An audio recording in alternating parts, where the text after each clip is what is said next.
ये वीडियो 15 साल से ऊपर के दर्शकों के लिए है। YouTube जी मेड फॉर किड्स करने से पहले आंख और कान दोनों खोल कर देख लीजिए और सुन लीजिए। धन्यवाद।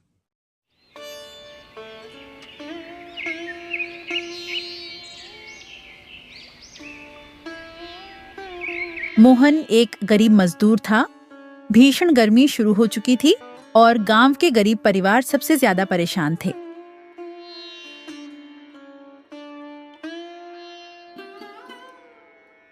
सरला, इस बार की गर्मी तो पिछले साल से भी ज्यादा लग रही है। हाँ जी, लेकिन हिम्मत मत हारिए, भगवान कोई ना कोई रास्ता जरूर निकालेंगे। बेटा, अपनी सेहत का भी ध्यान रखो।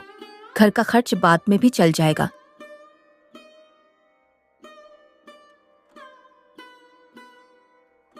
अम्मा, अगर मैं काम नहीं करूंगा तो घर में खाना कैसे आएगा? बाबा, आज मेरे लिए आम लाओगे ना?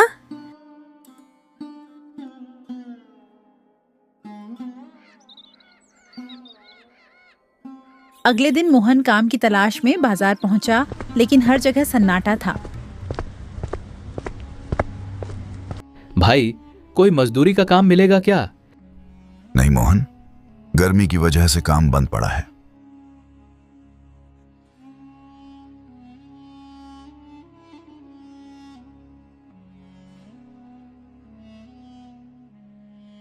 रामू, मेरे साथ भी यही हाल है भाई।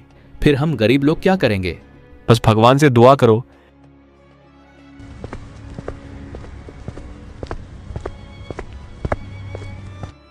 शाम को खाली हाथ लौटते समय मोहन बहुत उदास था।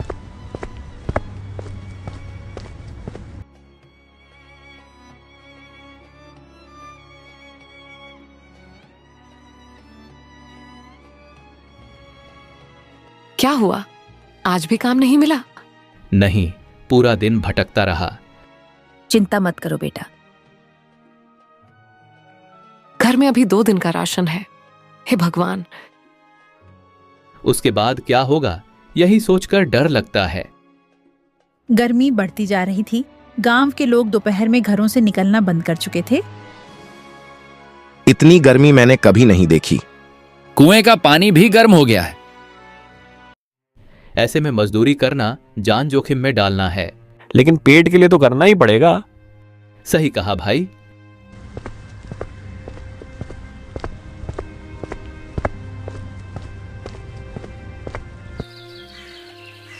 अगले दिन मोहन को गोदाम में सामान ढोने का काम मिल गया।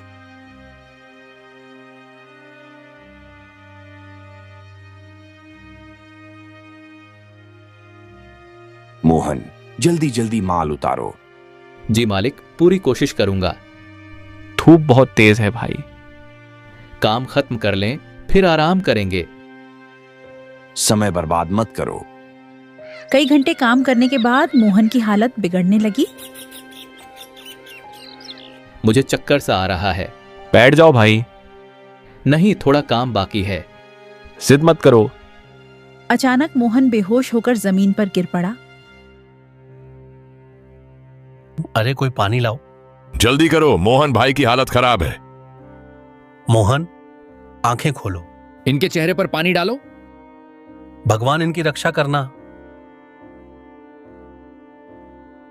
2 घंटे बाद मोहन को होश आया। आंखों के सामने अंधेरा छा रहा है। मैं कहां हूं? गर्मी की वजह से बेहोश हो गए थे। काम पूरा हुआ क्या? तुम्हें अपनी जान की चिंता नहीं है? घर की जिम्मेदारी मुझे चैन नहीं लेने देती। साथी मजदूर उसे घर छोड़ाए।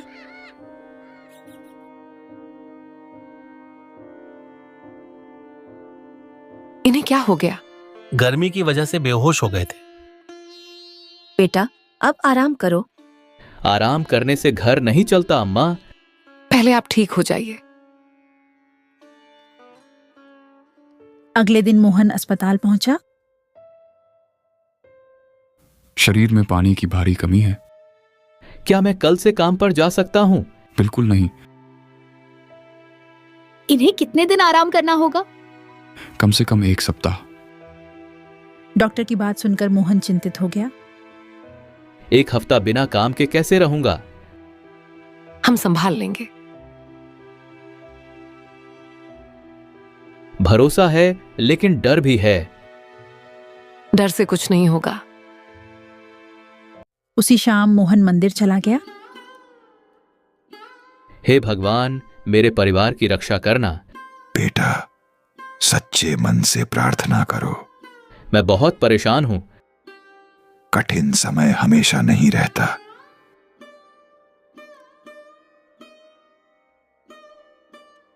बस इतना कर दो कि घर भूखा ना सोए।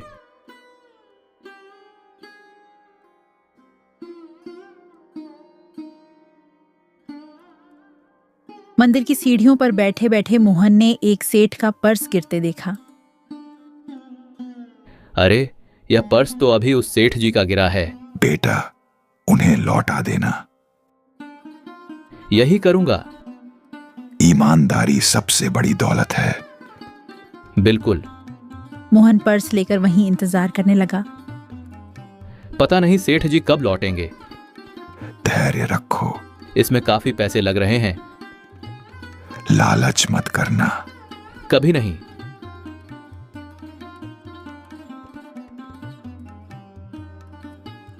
कुछ देर बाद सेठ जी वापस आए। सेठ जी, आपका पर्स गिर गया था। अरे, तुमने खोला तो नहीं? जरूरत ही नहीं पड़ी। सेठ जी उसकी ईमानदारी से प्रभावित हुए। इसमें बहुत जरूरी कागज थे। यह आपका सामान था। ये कुछ पैसे रख लो। माफ कीजिए, मैं नहीं ले सकता। आजकल ऐसे लोग बहुत कम मिलते हैं। क्या काम करते हो? मजदूरी करता हूँ। आजकल काम कैसा चल रहा है? गर्मी ने सब बिगाड़ दिया। समझ गया। मेरी हवेली पर आ जाना। किस लिए सेठ जी? शायद तुम्हारे लिए एक काम हो। सच? हाँ, जरूर आना। सेठ जी ने उसे 2 दिन बाद मिलने के लिए बुलाया। मोहन खुश होकर घर लौटा। आज चेहरे पर मुस्कान क्यों है? भगवान ने शायद मेरी सुन ली। क्या हुआ बेटा? एक सेठ जी ने बुलाया है। ये बहुत अच्छी खबर है।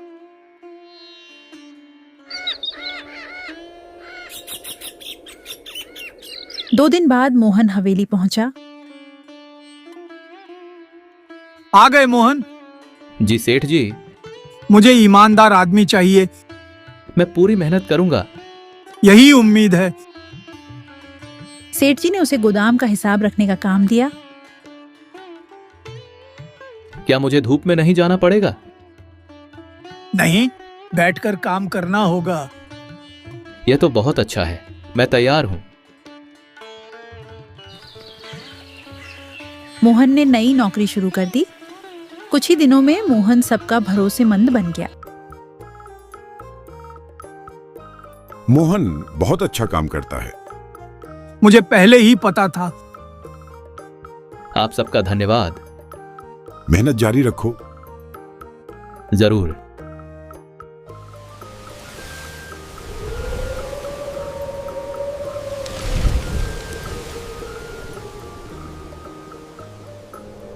लेकिन गांव में गर्मी का संकट बढ़ता जा रहा था। कई लोग बीमार पड़ रहे हैं। घरों में आग जैसी गर्मी है। इसका कोई उपाय होना चाहिए। काश कोई रास्ता मिल जाए।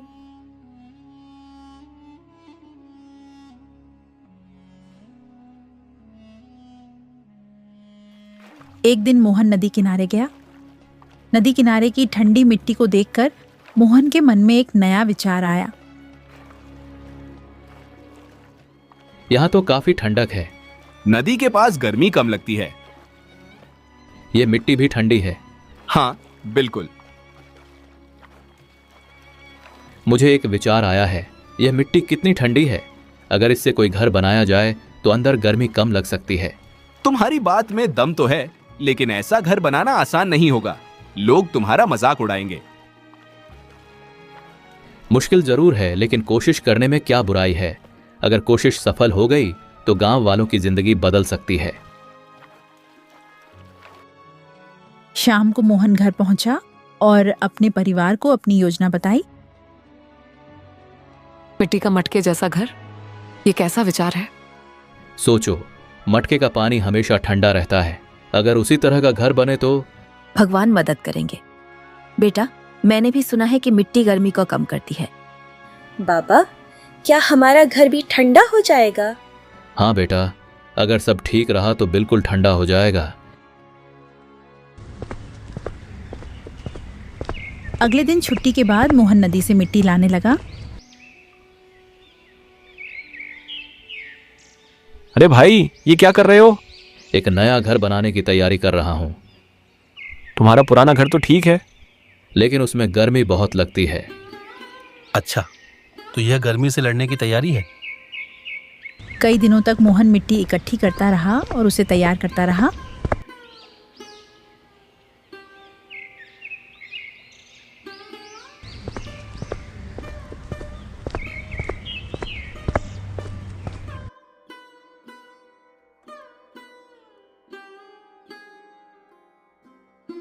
आप सुबह नौकरी करते हैं और शाम को ये काम, थक नहीं जाते? थक जाता हूं, लेकिन गांव के लिए कुछ करना चाहता हूं। मेहनत कभी बेकार नहीं जाती बेटा। मैं भी आपकी मदद करूंगी। तुम्हारा साथ ही मेरी सबसे बड़ी ताकत है।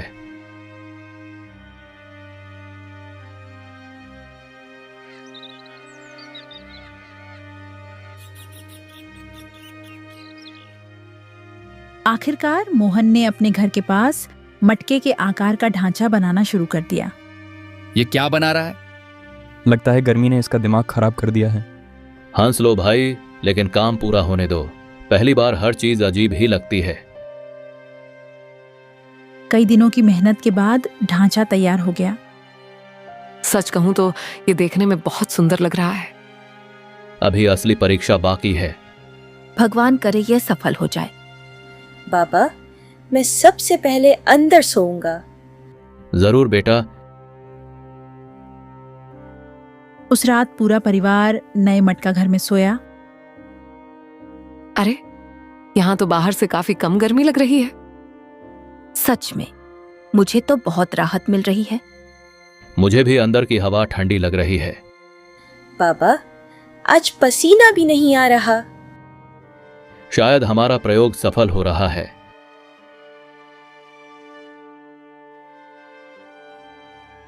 अगले दिन मोहन ने एक और उपाय किया।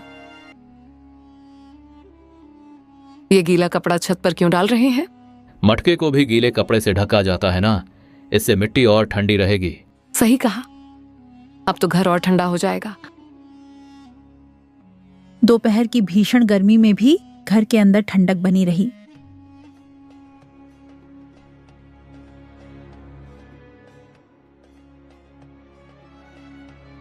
मोहन, क्या मैं अंदर आ सकता हूं? क्यों नहीं, आओ।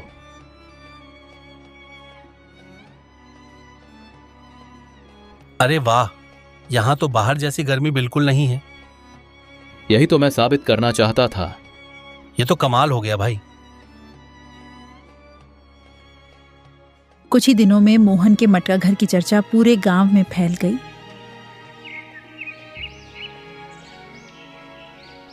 मैंने अपनी आंखों से देखा है, घर के अंदर सचमुच ठंडक है। अगर ऐसा है तो हमें भी ऐसा घर बनवाना चाहिए। मैंने खुद अंदर बैठकर देखा है, सचमुच बहुत आराम मिलता है। मोहन ने बहुत मेहनत की है। अगर यह गांव के काम आ जाए तो मेरी मेहनत सफल होगी।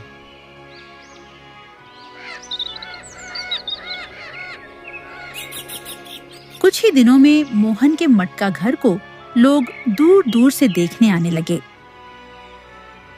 मोहन, क्या सच में इस घर में दोपहर की गर्मी महसूस नहीं होती? गर्मी तो लगती है चाचा, लेकिन बाहर के मुकाबले बहुत कम। मिट्टी और गीले कपड़े की वजह से घर काफी ठंडा रहता है। ऐसा घर हमने कभी नहीं देखा। अगर ऐसा है तो हमारे बच्चों को भी राहत मिल सकती है। अगर आप लोग चाहें तो मैं तरीका सबको सिखा सकता हूं।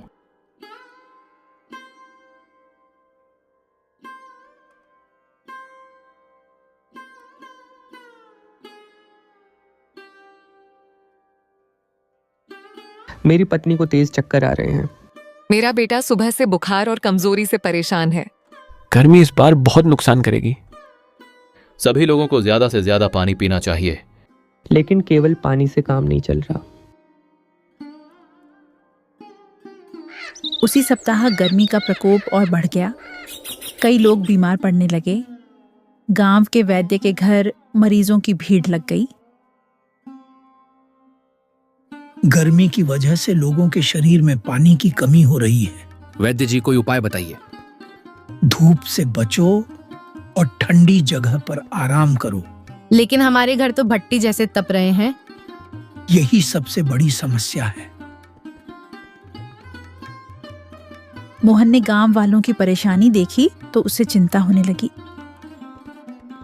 अगर लोगों को ठंडी जगह मिल जाए तो शायद उनकी हालत सुधर सकती है।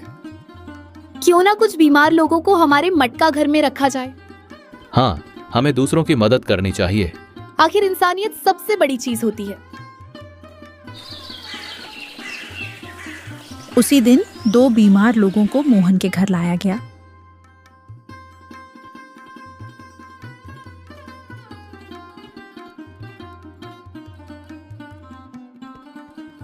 मोहन, क्या मेरी पत्नी कुछ देर यहाँ आराम कर सकती है? बिल्कुल चाचा, यह घर सिर्फ हमारा नहीं, पूरे गांव का है। अंदर आते ही थोड़ी राहत महसूस हो रही है। आप आराम से लेट जाइए। अगले दिन लोगों ने देखा कि बीमार महिला की हालत पहले से बेहतर थी। धीरे धीरे और लोग भी मटका घर देखने आने लगे। यह मिट्टी और पानी का कमाल है। मोहन, क्या हमारे लिए भी ऐसा घर बन सकता है? क्यों नहीं, लेकिन इसमें मेहनत लगेगी। मेहनत हम करेंगे, बस हमें तरीका बता दो। अब तो पूरा गांव तैयार है, फिर हम सब मिलकर काम शुरू करेंगे। अगले दिन गांव के कई लोग नदी किनारे मिट्टी लेने पहुंचे। भाइयों, ज्यादा गहरी खुदाई मत करना, मिट्टी अच्छी और चिकनी होनी चाहिए। इतना काम तो हमने पहले कभी नहीं किया। अच्छे परिणाम के लिए मेहनत जरूरी है। यही तो गांव की ताकत है। मैं किसी को मजबूर नहीं कर रहा। गांव के लोग सुबह शाम मेहनत करके मिट्टी तैयार करने लगे। कुछ लोगों ने अब भी मोहन की योजना पर भरोसा नहीं किया। कुछ ही दिनों में पहला नया मटका घर तैयार हो गया। अब गांव में गर्मी से बीमार पड़ने वालों की संख्या कम होने लगी। गांव के बच्चे सबसे ज्यादा खुश थे। कुछ समय बाद आसपास के गांवों में भी इस मटका घर की चर्चा होने लगी। मोहन अब लोगों को मटका घर बनाने की ट्रेनिंग देने लगा। कुछ महीनों बाद पूरा इलाका मोहन के काम की तारीफ करने लगा। घबराइए मत, सब ठीक होगा। मिलजुल कर किया गया काम आसान हो जाता है।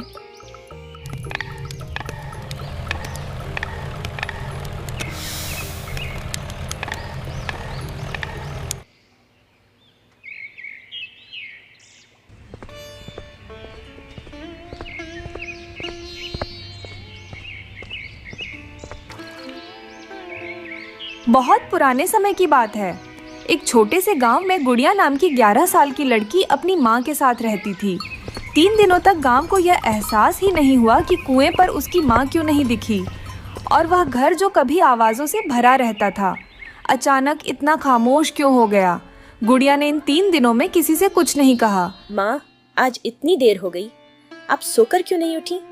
हर सुबह तो आप ही मुझे जगाती हो। माँ, आंखें खोलो, लगता है माँ को कुछ ज्यादा ही नींद आ रही है। आज कुएं से पानी भर के मैं ही ले आती हूँ, फिर स्कूल भी तो जाना है।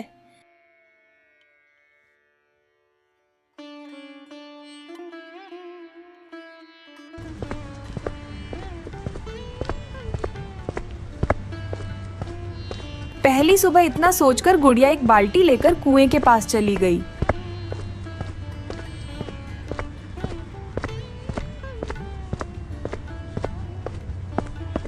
वहां पर कुछ औरतें पहले से ही पानी भर रही थीं। अरे सुनो भाभी, मेरी भी बाल्टी भर दो, मैं अभी छोटी हूँ, कुएं से पानी नहीं भर पाऊंगी। अरे गुड़िया, आज तुम पानी भरने क्यों आई हो? तुम्हारी माँ कहाँ है? मेरी माँ, वो तो अभी तक सो ही रही है। ऐसा कैसे हो सकता है? यह तो असंभव है। सरस्वती तो सुबह 4 बजे ही उठ जाती थी। हर रोज, फिर वो चाहे कितनी भी बीमार क्यों ना हो। पर आज ऐसा क्या हो गया उसे जिसके कारण वो उठी ही नहीं? वही तो मेरी भी समझ में नहीं आ रहा है। भाभी जल्दी से मेरी बाल्टी भर दो, मुझे स्कूल भी जाना है। ठीक है बेटी, मैं भर देती हूँ तुम्हारी बाल्टी बिटिया। उस औरत ने की बाल्टी भर दी। उसके बाद गुड़िया पानी लेकर घर आ गई।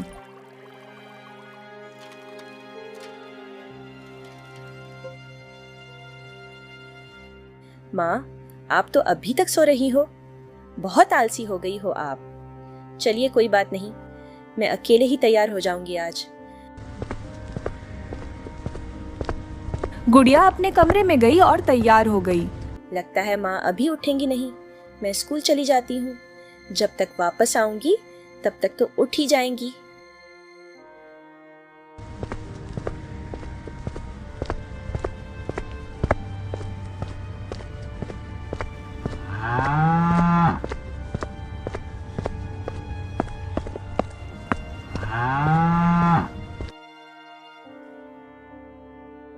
गुड़िया फिर से अपनी माँ के पास चली गई। माँ उठी नहीं तो क्या हुआ, उन्हें तैयार कर देती हूँ, क्योंकि माँ को तो सुबह सुबह जल्दी तैयार हो जाने की आदत है। पहले 7 पानी से मुंह धो देती हूँ, फिर बाल बना देती हूँ और साड़ी भी बदल देती हूँ। गुड़िया ने वैसा ही किया। उसने पानी से अपनी माँ का चेहरा धोया, फिर बाल बनाए।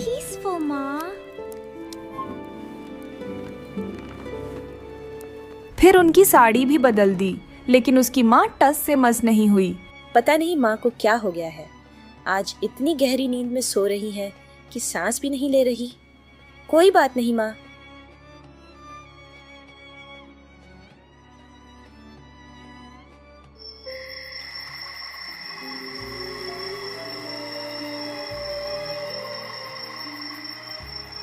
मैं स्कूल जा रही हूँ, दोपहर तक आ जाऊंगी।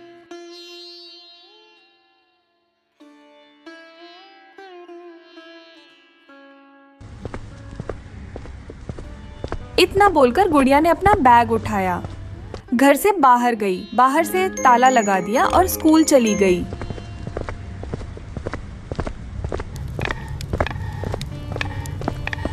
स्कूल पहुंचते ही अरे गुड़िया, हर रोज तो तुम्हारी माँ तुम्हें स्कूल छोड़ने आती थी, फिर आज क्या हो गया? अरे शीला, मेरी माँ अभी तक सो रही है, इसलिए वह आज मेरे साथ नहीं आई है। ये कैसी अजीब बात है गुड़िया।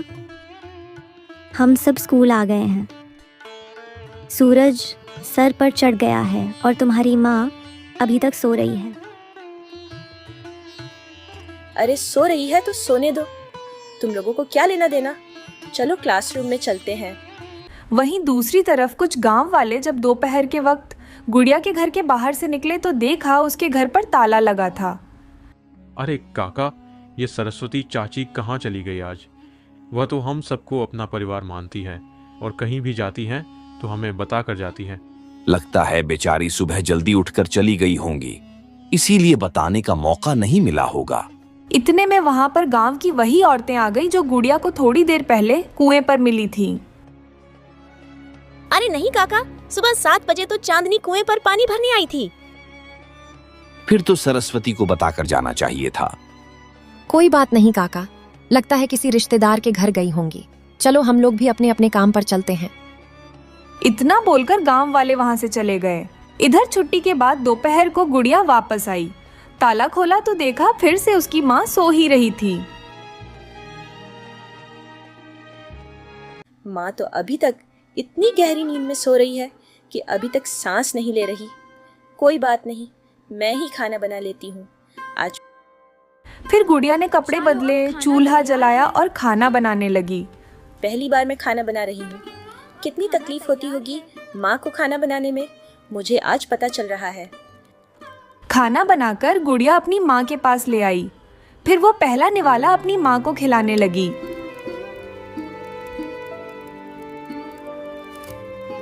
माँ खाना तो खा लो, उसके बाद सो जाना। अरे मुंह तो खोलो माँ। लेकिन उसकी माँ तो हिलने का नाम नहीं ले रही थी। उसने जबरदस्ती अपनी माँ के मुंह में खाना डाल दिया। चलो, मैं माँ को ज्यादा परेशान नहीं करती, मैं ही खा लेती हूँ। कभी तो माँ की नींद खुलेगी ही, तब मैं पेट भर के खिला दूंगी। तो गुड़िया ने खुद ही खाना खा लिया। फिर उसने होमवर्क किया। धीरे धीरे रात हो गई, लेकिन उसकी माँ की नींद अभी तक नहीं खुली। गुड़िया बड़ी परेशान हो गई। कल रात से लेकर आज दूसरी रात हो गई, फिर भी मेरी माँ नहीं उठी। ऐसी नींद किस काम की जिसमें इंसान सांस लेना ही भूल जाए। कोई बात नहीं, मैं भी यही माँ के पास सो जाती हूँ। तो गुड़िया अपनी माँ के पास ही सो गई।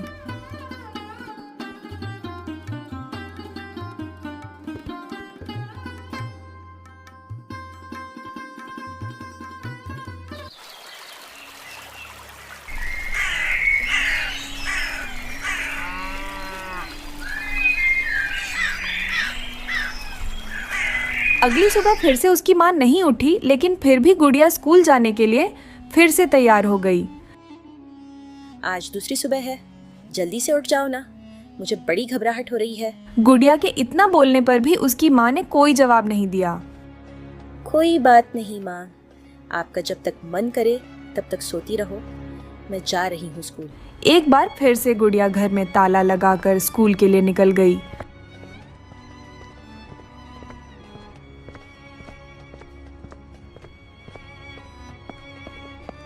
रास्ते में कुछ गांव वाले उसे मिल गए। अरे बिटिया, कल तुम्हारी माँ बिना हम लोगों को बताए कहाँ चली आई थी?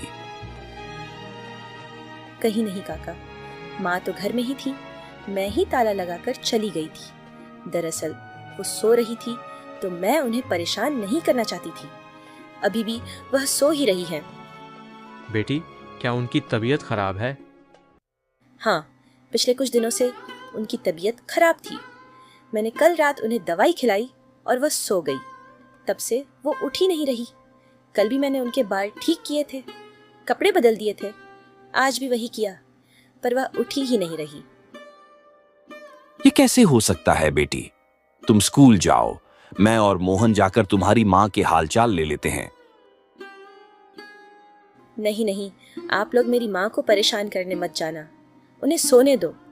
मैं अपनी माँ से बहुत प्यार करती हूँ, मैं नहीं चाहती कोई उन्हें परेशान करे। यह सब सुनकर काका और मोहन को थोड़ा अजीब लगा। तभी मोहन ने काका से कहा, काका, गुड़िया को स्कूल जाने दो, हम लोग खेतों में काम करने चलते हैं। ठीक है बिटिया, तुम स्कूल जाओ, हम तुम्हारी माँ को परेशान नहीं करेंगे।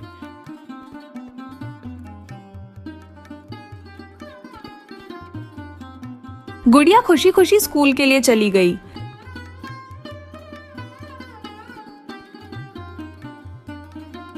तभी मोहन ने काका से कहा, काका, मुझे तो कुछ गड़बड़ लग रही है, चलो एक बार सरस्वती बहन को देख ही लेते हैं। हाँ मोहन बेटा, गड़बड़ तो मुझे भी लग रही है, चलो चलकर देखते हैं। लेकिन जैसे ही वो लोग गुड़िया के घर पहुंचे तो देखा बाहर ताला लगा हुआ था।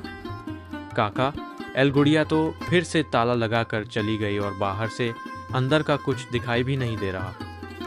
बेटा, किसी के घर का ताला तो तोड़ नहीं सकते, चलो चलते हैं। लगता है सरस्वती बहन दवा खाकर सो ही रही होंगी, हम लोग फालतू में ही कुछ ज्यादा सोच रहे हैं। हाँ, मुझे लगता है आप सही कह रहे हो काका, चलो चलते हैं यहाँ से।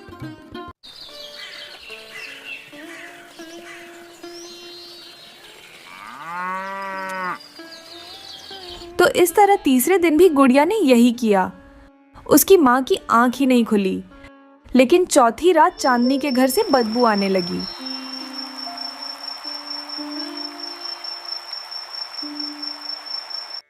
तब पूरा गांव उसके घर इकट्ठा हो गया।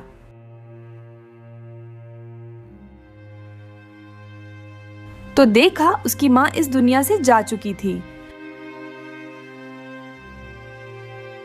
गुड़िया, इसका मतलब तुम्हारी माँ 3 दिन पहले ही यह दुनिया छोड़कर जा चुकी थी और तुमने हमें आज तक नहीं बताया। उनके मृत शरीर को अपने घर में छुपा कर रखी हुई हो। नहीं, मेरी माँ को कुछ नहीं हुआ है, वो तो बस सो रही हैं। उन्हें परेशान मत करो, जाओ आप लोग। गुड़िया बिटिया को बहुत बड़ा सदमा लग गया है, इसीलिए ये ऐसी हरकतें कर रही थीं। मोहन, बेटा तुम उठाओ जल्दी से सरस्वती बहन को, चलो अंतिम संस्कार करने चलते हैं। नहीं, मेरी माँ को लेकर कहीं मत जाओ, वो सो रही है, सोने दो इन्हें। काका गुड़िया यह मानने को तैयार ही नहीं कि उसकी माँ अब इस दुनिया में नहीं रही। चलो इनका अंतिम संस्कार कर देते हैं, तभी गुड़िया को विश्वास होगा और गुड़िया का रोना भी जरूरी है, वरना सदमे से यह पागल भी हो सकती है। ये आप लोग कैसे पागलों वाली बातें कर रहे हैं? मैंने कहा ना, मेरी माँ सो रही है।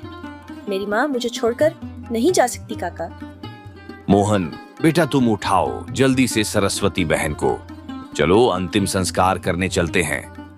गुड़िया चीखती रही, चिल्लाती रही, लेकिन गांव वाले नहीं माने और उसकी माँ का अंतिम संस्कार कर दिया। अंतिम संस्कार के बाद चांदनी जोर जोर से रोने लगी।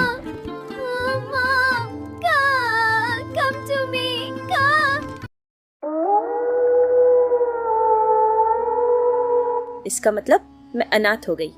इससे तो अच्छा आप लोग मेरी माँ का अंतिम संस्कार ही नहीं करते। कम से कम वो मेरे सामने तो रहती। नहीं गुड़िया बेटी, ऐसा नहीं होता। मरने के बाद इंसान का शरीर सड़ने लगता है। तुम ज्यादा दिन तक उन्हें नहीं रख सकती थी। यकीन करो, तुम्हारी माँ तुम्हें छोड़कर जा चुकी है। और हाँ, तुम अनाथ हो चुकी हो। अनाथ बेटी, तुम्हारा कोई रिश्तेदार हो तो उनके यहाँ चली जाना, क्योंकि यहाँ तो तुम अकेली पड़ गई हो। किसके सहारे रहोगी? हाँ, गुड़िया काका की बात मान लो, अब तुम अनाथ हो चुकी हो। गांव वालों की बातें सुनकर गुड़िया बिलक बिलक कर रोने लगी। खैर, गांव वाले तो दिलासा देकर वहां से चले गए, लेकिन अब गुड़िया अपने घर में बिल्कुल अकेली रह गई थी।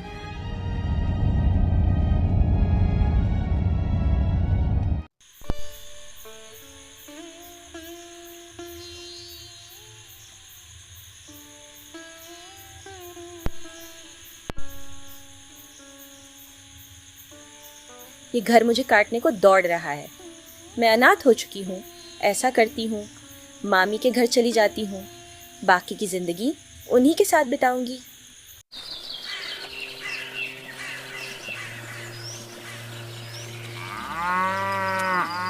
गुड़िया ने तुरंत अपने घर में ताला लगाया और किसी दूसरे गांव में अपनी मामी के घर चली गई।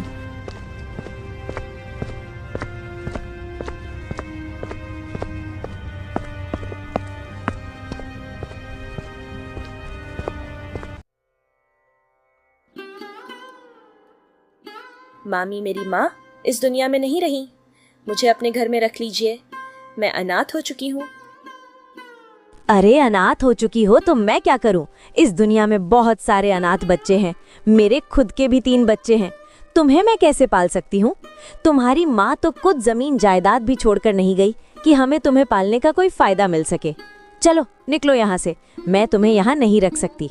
ऐसा मत बोलिए मामी, अब तो मेरा कोई नहीं रहा इस दुनिया में। जब आप ही ऐसी बात करोगी तो बाकी लोग मेरी मदद कैसे करेंगे? मैं कहाँ जाऊंगी? मेरा तो सब कुछ बर्बाद हो गया। चल भाग जा यहाँ से, दोबारा इस गांव में दिखाई भी मत देना, और मुझे मामी तो बिल्कुल मत बुलाना। मेरा तेरे साथ कोई रिश्ता नहीं रहा। तेरी माँ के साथ ये रिश्ता। इतना बोलकर उसकी मामी ने उसे घर से भगा दिया। गुड़िया बेचारी रोते रोते वहां से निकल गई।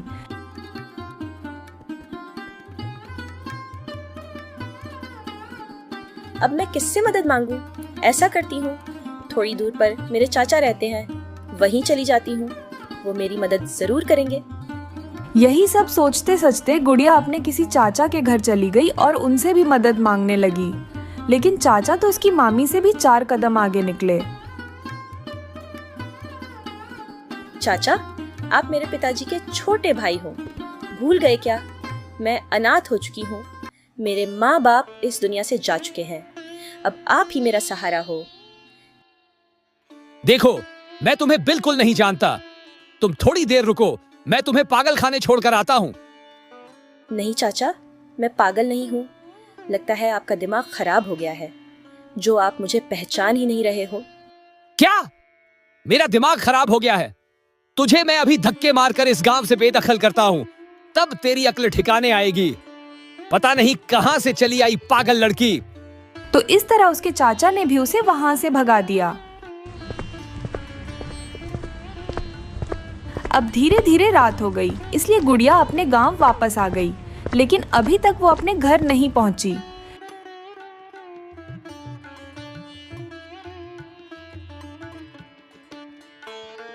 मेरा घर तो मुझे काटने को दौड़ता है। वहां पर मेरे माँ बाप की यादें हैं। मैं वहां कैसे जाऊं? मैं घर नहीं जाऊंगी। फिर गुड़िया थोड़ा और आगे बढ़ती है, तभी उसे दूर कहीं एक मंदिर दिखाई देता है। मंदिर को देखकर गुड़िया रुक जाती है और कहने लगती है, हाँ, ये सही रहेगा। अब मैं उस मंदिर में ही रहूंगी। भगवान तो मेरी मदद जरूर करेगा। लेकिन जैसे ही मंदिर के पास गई तो वहां के पंडित उसे भगाने लगे। ओए लड़की, तू एक अनाथ है। तू इस मंदिर को अपवित्र कर रही है। चल भाग जा यहाँ से, वरना तुझे ऐसा दंड दूंगा कि तू बर्दाश्त भी नहीं कर पाएगी। पंडित जी, अनाथ होने से मैं अपवित्र कैसे हो गई? मैं जानबूझकर तो अनाथ नहीं हुई ना। मेरे रिश्तेदार मेरी मदद नहीं कर रहे, कोई मेरी मदद नहीं कर रहा। कम से कम मुझे यहाँ मंदिर में रहने दीजिए। चुपचाप यहाँ से चली जा, वरना अगर मैंने गांव वालों को बोल दिया तो वह लोग तुझे मार मार कर इस गांव से भी बेदखल कर देंगे। चल भाग यहाँ से। मुझे पूरा मंदिर गंगा जल से धोना पड़ेगा अब।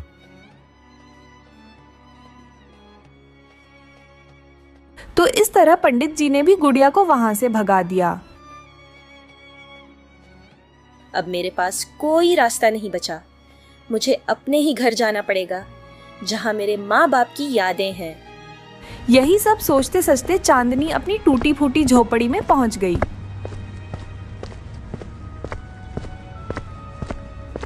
वहां पहुंचते ही फिर से उसे रोना आ गया। हे भगवान, कोई मेरी मदद तो कर नहीं रहा। बस आप मेरी छोटी सी मदद कर देना। जो आपने मेरी माँ के साथ किया, वही मेरे साथ भी करना। मैं सोने जा रही हूँ। आशीर्वाद देना कि मैं भी अपनी माँ की तरह फिर कभी ना उठूं। माँ की तरह गांव वाले मेरा भी अंतिम संस्कार तो कर ही देंगे, अगर बदबू आने लगेगी तो। इतना बोलकर गुड़िया चुपचाप वहीं जमीन पर बिना खाए पिए ही सो गई।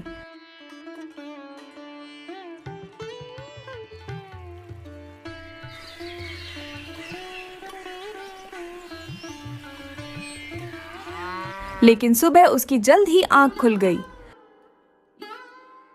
भगवान, ये तूने क्या किया? मेरी माँ की आंख तो सुबह नहीं खुली थी। मेरी आंख कैसे खुल गई?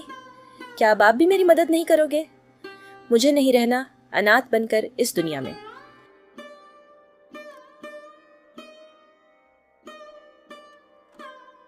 तभी गांव की वही औरत गुड़िया के लिए खाना लेकर आ गई।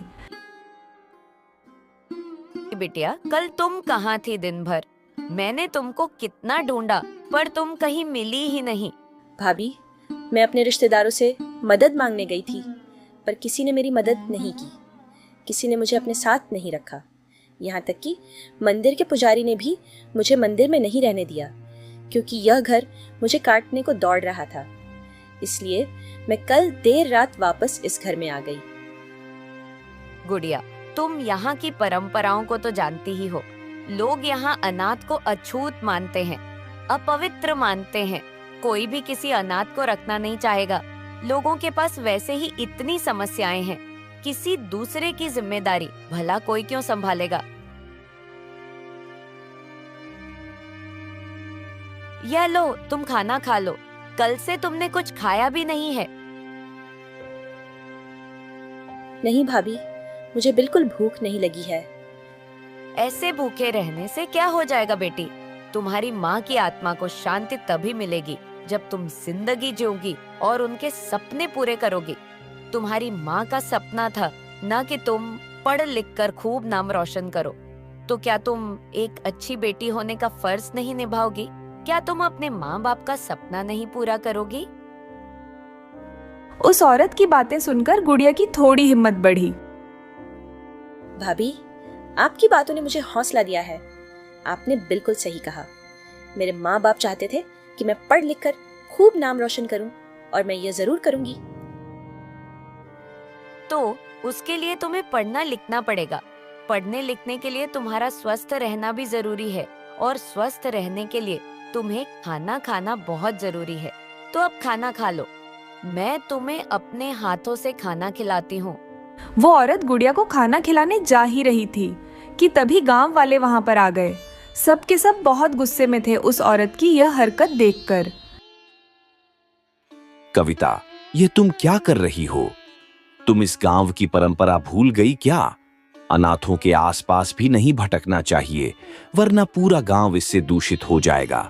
हमें भी गुड़िया के साथ लगाव है, उसके लिए बुरा लगा, लेकिन हम अपनी परंपराओं को तो नहीं तोड़ सकते ना।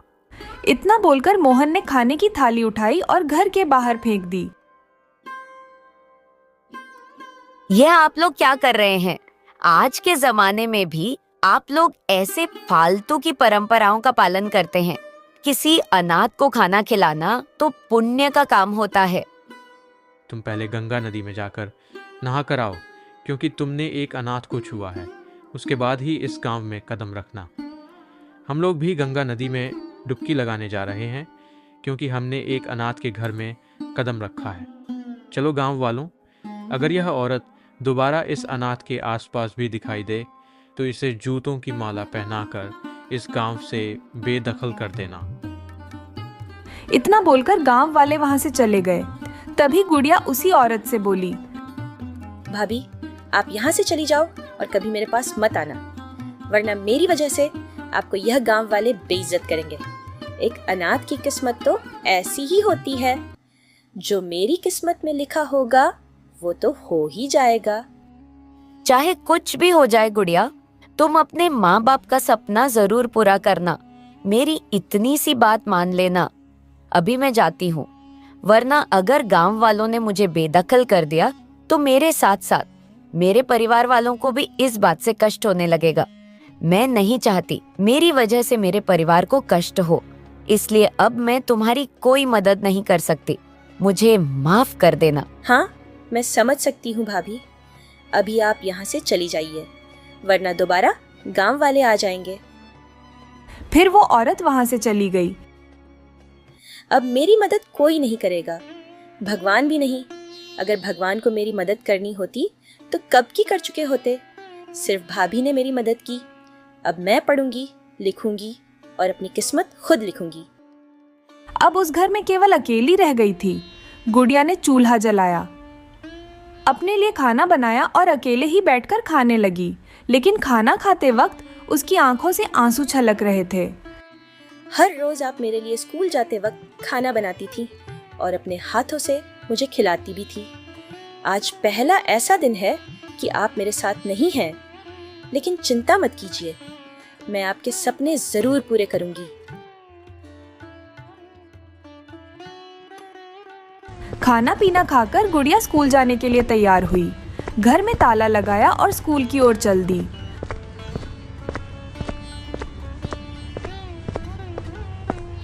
कुछ ही समय में स्कूल पहुंच गई, लेकिन स्कूल के गेट पर पहुंचते ही स्कूल के प्रिंसिपल ने उसे रोक लिया। रुक जाओ गुड़िया, अब तुम हमारे स्कूल में नहीं पढ़ सकती, वरना सरपंच साहब हमारा स्कूल बंद करवा देंगे।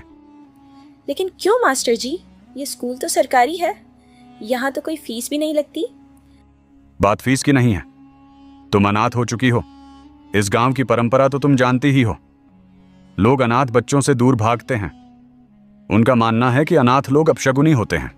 अगर सरपंच साहब को पता चल गया कि सब कुछ जानते हुए भी मैं तुम्हें अपने स्कूल में पढ़ा रहा हूं, तो वह यह स्कूल बंद करवा देंगे। बड़ी मुश्किल से तो हमारे गांव में एक सरकारी स्कूल खुल पाया था। क्या तुम चाहती हो कि तुम्हारी वजह से गांव के सारे बच्चों की पढ़ाई बंद हो जाए? प्रिंसिपल की बातें सुनकर गुड़िया की आंखों में आंसू आ गए, लेकिन फिर भी अपनी आंखों में आंसू लिए बोली, नहीं मास्टर साहब, मैं नहीं चाहती कि सिर्फ मेरी वजह से सैकड़ों बच्चों की पढ़ाई बंद हो। मैं जा रही हूँ, नहीं आऊंगी आज के बाद स्कूल। इतना कहकर गुड़िया अपने घर की ओर वापस चलती।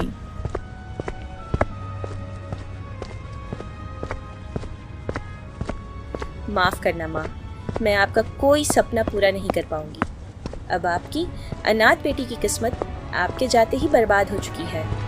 मैं इस गांव की नदी में जाकर छलांग लगा देती हूँ, फिर सीधा आपके पास ही आ जाऊंगी। यही सब सोचते सोचते गुड़िया अपने गांव पहुंच गई तो उसने देखा गांव के बीचों बीच एक आदमी बेहोश पड़ा हुआ था। गुड़िया भागकर उस आदमी के पास चली गई। अरे उठो उठो भैया, कौन है आप? अरे उठ जाइए, इनकी सांस तो चल रही है। गुड़िया को उस आदमी के पास बैठा देखकर काका गुड़िया से कहने लगे, गुड़िया चुपचाप अपने घर जाओ, पता नहीं कौन अनजान आदमी पीकर कल से यहाँ पड़ा हुआ है। आप लोगों के अंदर बिल्कुल भी दया नाम की चीज नहीं है क्या? एक आदमी बेहोश पड़ा है, आप लोगों को तो उसकी मदद करनी चाहिए। ऐसे नशेड़ियों की हम मदद नहीं करते। चलो काका। इन भैया को होश में लाना पड़ेगा। कहीं से पानी लेकर आती हूँ। गुड़िया कहीं से पानी लेकर आई और उस आदमी के मुंह पर डाला, तब जाकर उसे होश आया। कौन हो तुम बहन? मैं कहाँ हूँ? भैया, आप यहीं पर बेहोश पड़े हुए थे। गांव वालों ने बताया कि कल से आप यहीं बेहोश पड़े हुए हैं। कौन हैं आप? कहाँ से आए हैं? बहन, मैं ऐसा वैसा आदमी नहीं हूँ। मैं उदयपुर शहर का एक बहुत बड़ा वकील हूँ। पास वाले गांव में मेरे रिश्तेदार रहते हैं, उनसे मिलकर मैं वापस लौट रहा था। पता नहीं कैसे मैं यहाँ बेहोश हो गया रात में। मुझे तो बहुत जोरों की भूख भी लगी है। आप मेरे साथ मेरे घर चलिए, मैं आपको खाना खिलाती हूँ। गुड़िया उस आदमी को लेकर अपनी टूटी फूटी झोपड़ी में चली गई। फिर उसने उसे खाना भी खिलाया। बहन, तुम तो अभी बहुत छोटी हो। इतनी छोटी सी उम्र में तुम यहाँ अकेले रहती हो क्या? भैया, मैं अनाथ हूँ। अभी कुछ दिनों पहले ही मेरी माँ चल बसी। अब मेरा इस दुनिया में कोई नहीं है। ये गांव बहुत पिछड़ा हुआ है, कोई मेरे आसपास भी नहीं भटकता। स्कूल वालों ने भी मुझे आने से मना कर दिया है।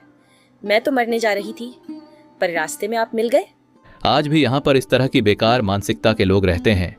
तुम मरने का ख्याल अपने दिमाग से निकाल दो बहन। सब कुछ शुरू से मुझे अपने बारे में और इस गांव के बारे में बताओ। गुड़िया ने अपनी जिंदगी की और अपने गांव की पूरी कहानी उस वकील को बता दी। तुम चिंता मत करो बहन, मुझे अपना बड़ा भाई समझो। मेरा नाम विक्रम है। मेरा भी इस दुनिया में कोई नहीं रहा अब। तुमने मुझे भैया कहा, मुझे बहुत अच्छा लगा, क्योंकि मेरी कोई सगी बहन नहीं है। मैं तुम्हें पढ़ाऊंगा, और वह भी इसी गांव में रहकर। मैं भी देखता हूं कौन मेरा क्या कर लेता है।